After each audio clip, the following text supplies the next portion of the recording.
बिस्मिल्लाहिर्रहमानिर्रहीम।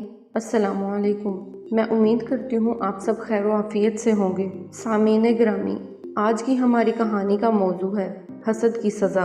अगर आपने मेरा चैनल सब्सक्राइब नहीं किया तो सब्सक्राइब करें और बेल आइकन को दबाएं ताकि मेरी लेटेस्ट वीडियो के नोटिफिकेशन आपको टाइम पर मिलते रहें। तो चलिए कहानी स्टार्ट करते हैं।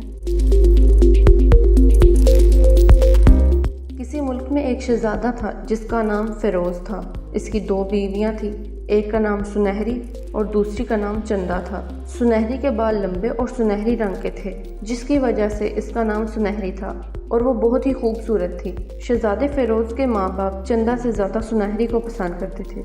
इनकी सुनहरी को पसंद करने की वजह ये थी कि वो अक्लमंद और इखलाक में बहुत अच्छी थी, सबका ख्याल रखने वाली लड़की थी और फ़िरोज़ के वालिदैन का ये कहना था कि इनके बाद फ़िरोज़ और सुनहरी बादशाह और मलका बनेंगे। लेकिन ये चंदा हरगिज़ नहीं चाहती थी कि सुनहरी मलका बने। वो एक बद इखलाक, खुदगर्ज़, मतलब परस्त और चालाक थी, इसीलिए इसको कोई पसंद नहीं करता था। यहाँ तक कि इनकी राया चंदा से ज़्यादा सुनहरी को पसंद करती थी। चंदा सुनहरी से बहुत नफ़रत और हसद करती थी और इसी हसद और नफ़रत की आग ने इसे पागल कर दिया था। एक दिन इसके दिमाग में एक आइडिया आया और वो अपनी दोस्त जादूगरनी के पास गई। सुनो मेरी प्यारी दोस्त जादूगरनी, मुझे सुनहरी और बादशाह मलका को ख़त्म करना है। चंदा ने पूछा, क्या तुम इसमें मेरी मदद करोगी? हाँ, मैं ज़रूर करूँगी।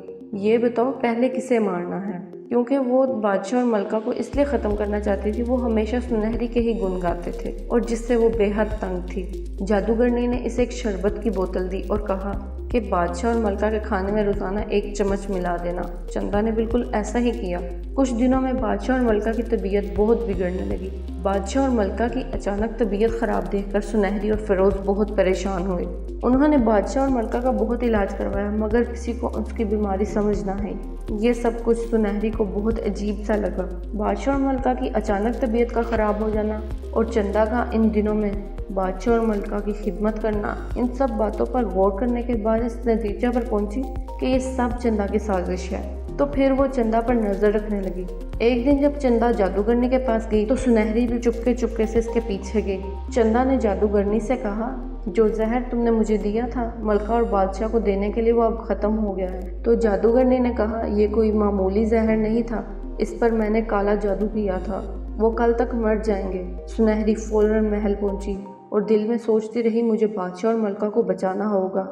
अगले दिन जब चंदा नाश्ते की टेबल पर नाश्ता करने बैठी तो क्या देखती है, राजा और रानी जिंदा और तंदुरुस्त बैठे हैं। इसे बहुत गुस्सा आया और वो दोपहर को जादूगरनी के पास गई और कहने लगी कि ये क्या हुआ, तुमने तो कहा था कि वो मर जाएंगे, लेकिन वो तो जिंदा हैं, बिल्कुल ठीक है। चंदा ने कहा, लेकिन मेरा जादू तो कभी नाकाम नहीं हुआ, मुझे तो खुद समझ नहीं आ रहा क्या हो रहा है। तभी आवाज़ आई, क्या हम समझाएं? और सुनहरी और इसके साथ एक परी थी जो हवा में उड़ रही थी। चंदा ने पूछा, सुनहरी तुम और ये परी जैसी लड़की कौन है? ये मेरी दोस्त परी है, जिसकी एक दफ़ा मैंने मदद की थी और इसने मुझे इनाम के तौर पर एक ख्वाहिश मांगने को कहा। मैंने तब नहीं मांगी थी, ये मेरी दोस्त बन गई और अब तुम और तुम्हारी दोस्त 10 साल के लिए बिल्ली बन जाओगे। और इतनी ही देर में वो दोनों सज़ा के तौर पर बिल्लियां बन गई। 10 साल बाद सुनहरी और फ़िरोज़ बादशाह और मलका बन गए। अब चंदा को इसके किए की सज़ा मिल चुकी थी। अब वो हर एक को हसद और नफ़रत करने से मना करती है और लोग अब खुशी खुशी रहते हैं। तो दोस्तों, इस कहानी से ये सबक मिलता है कि जितना हम हसद और नफ़रत की आग में जलेंगे, हम अपने आप को खुद ही नुकसान पहुँचाएंगे। खुश रहें और दूसरों को भी खुश रखें। अल्लाह आपका हामी नासिर हो। अल्लाह हाफिज़।